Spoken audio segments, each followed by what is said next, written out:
These days there are 10,000 variations on camping tents. You've got everything from ultralight backpacking tents that weigh not much more than a pound, all the way up to very big and heavy canvas wall tents. But what we're going to talk about today is an alternative to the traditional tent, and that is a tarp. So the obvious question is, with all of these options available in tents, why in the world would you carry just a simple flat cut tarp?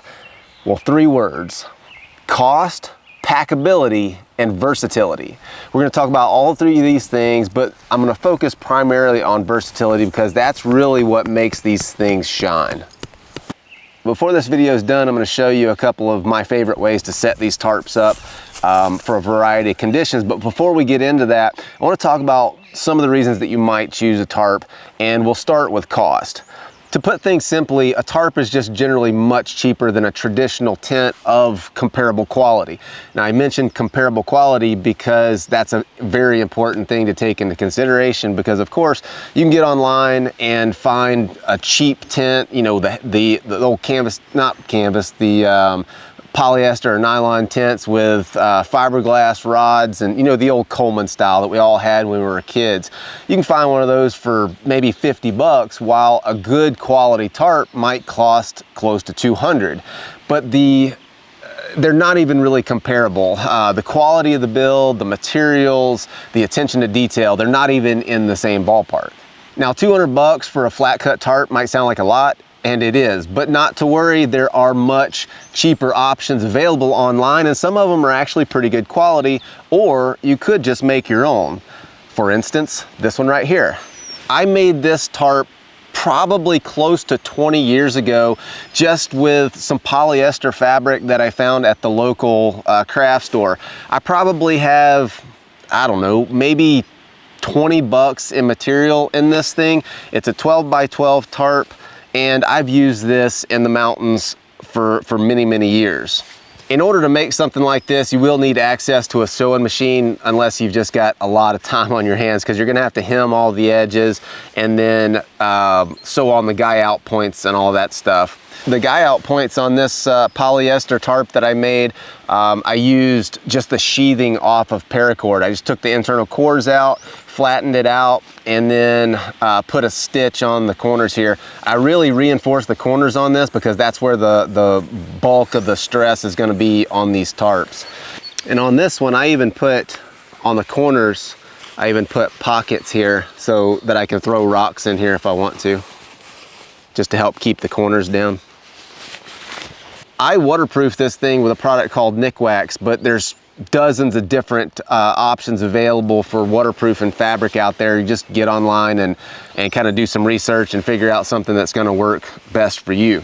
When you're trying to pick out a tarp, whether you make your own or you buy a tarp that's already made, one of the big things to look for is reinforced guy out points, and a lot of them. In general, the more guy out points you have, the more options you're going to have for being able to set this tarp up in a variety of different ways. On this Argali tarp here, the guy out points are all reinforced with this nylon, and then they've also got these cool little line lock doodads on here that allow you to adjust the tension once you get the tarp up. So reason number 2 to choose a tarp over a traditional tent is packability. This doesn't really require much explanation. I mean, you can see this thing packs down to, I mean, you could get a burrito that's bigger than this thing. And with the tarp, the stakes, the cordage, and everything, this one weighs not much more than a pound, and I could dang near put it in my pocket. I mean, you could go anywhere with this tarp. When it comes to sheer versatility, it is hard to beat just a simple flat cut tarp. You can rig it in a dozen different ways. You can use it as a water catchment. If you're really handy, you could even turn this thing into a kayak if you wanted to, and I've done that before. But I doubt many of you are going to be turning your tarps into kayaks, so I'm going to show you a couple of different ways that I like to rig these things for a variety of conditions. We're going to start with an A-frame, we're going to do a traditional plow point, and then I'm going to show you a fully enclosed shelter. And that's one of the big gripes with tarps, is that you can't enclose them. Well, I'm going to show you how you can.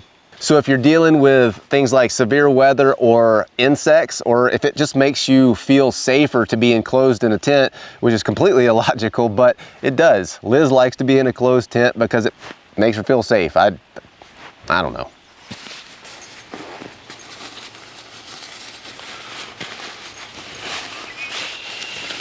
Stakes.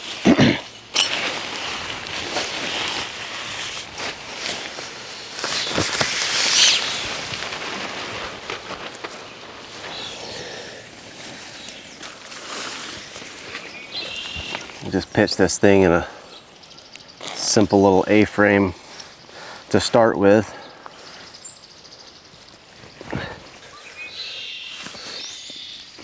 So anytime I'm out backpacking, I've got trekking poles with me. If you don't carry trekking poles, just cut a couple of sticks. They work just fine. These are nice because they're adjustable.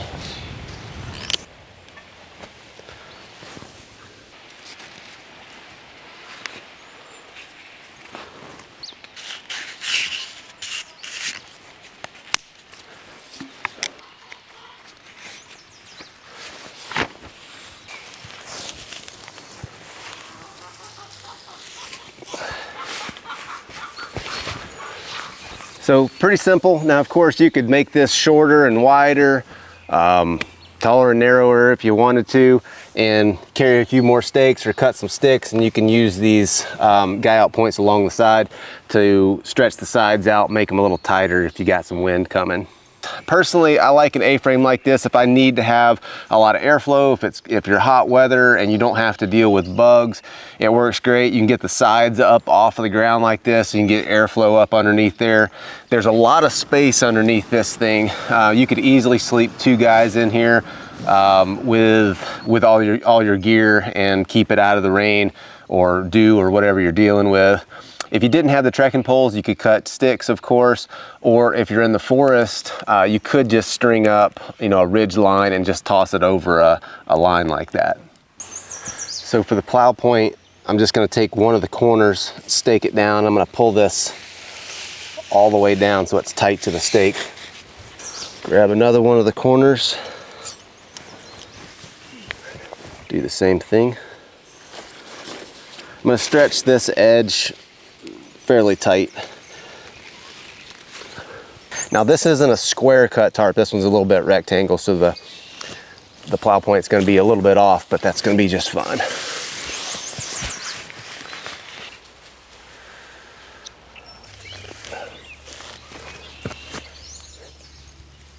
There.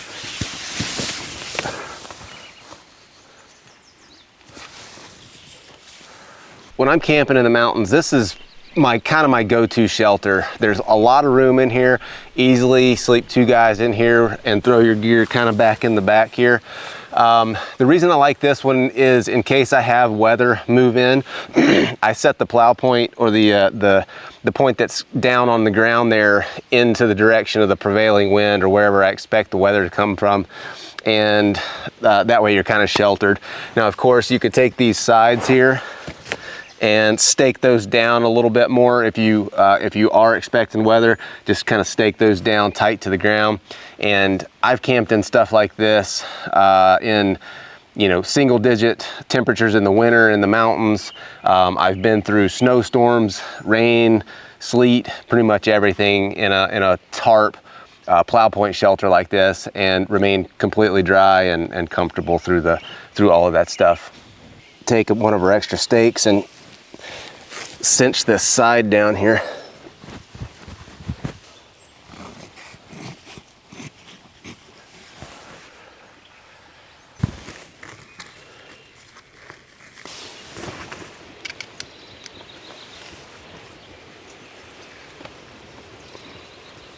And if you want to lower the front down,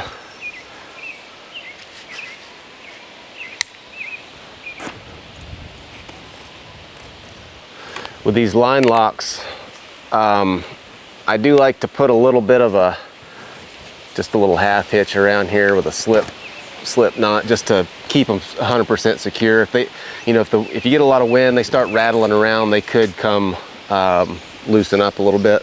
If you just do a loop around your tip of your trekking pole like that, you can move this thing back and forth. Just roll it, then you can pull the tension out. You're ready to rock. To set this thing up in a fully enclosed tent, I'm gonna go and stake down just the center here. Now, I'm just gonna run through this real quick, and then once I get it done, I'll walk you through it and kind of tell you about the specifics. But the first time you do this, it's probably gonna be kind of messed up and wonky, and you'll have to make some adjustments, but that's okay, that's how we learn. So, I've got the back staked down, and then on the sides here, I'm gonna come not to the corner, but to one back. Now I'm gonna pull this line lock pretty much all the way down, and then I'll pull this fairly tight.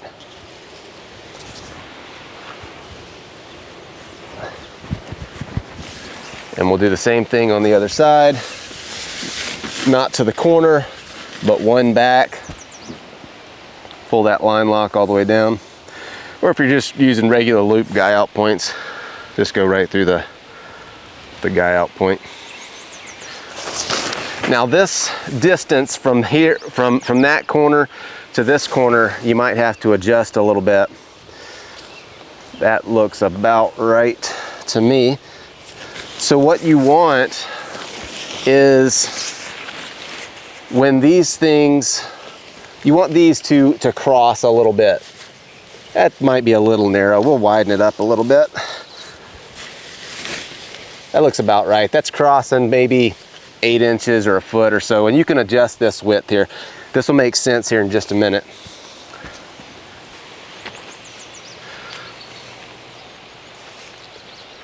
I can already tell I'm gonna have to adjust this. So I'm gonna bring this out, stake it down. And now I'm gonna take this and just kind of bring this out, bring these corners out just a little bit. I still want some overlap with these corners here. That's about right there. All right, so we've got kind of the basic setup of this. Now what I'm gonna do is go in here and just pull those sides in, or those corners that we're not using, so they don't collect rain. Instead of completely closing it off, you can run one of these out. Get a little bit of airflow in there. And then, or you could do both of them.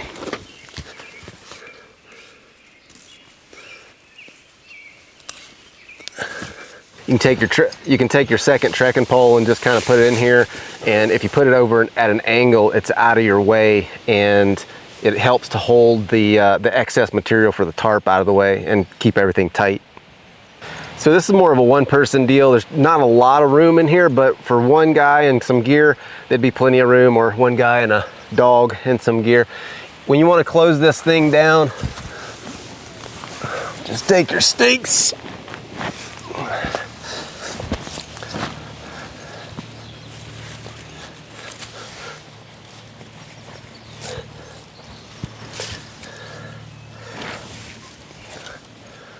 Close that line lock down a little bit.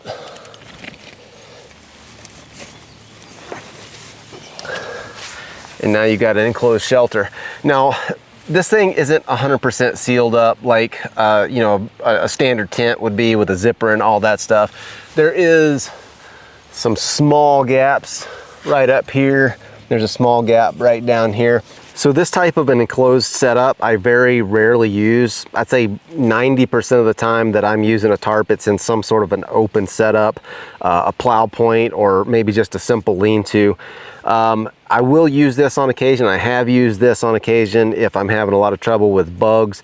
You can keep, you know, of course you can't keep everything out because there are some gaps in here, but it does really help cut down on the number of mosquitoes that are getting in here and buzzing you.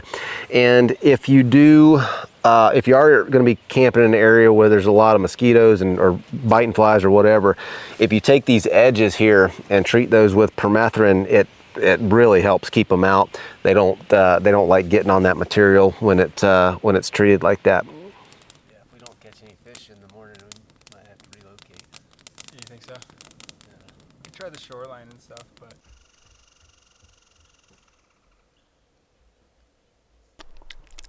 hot. Cheers.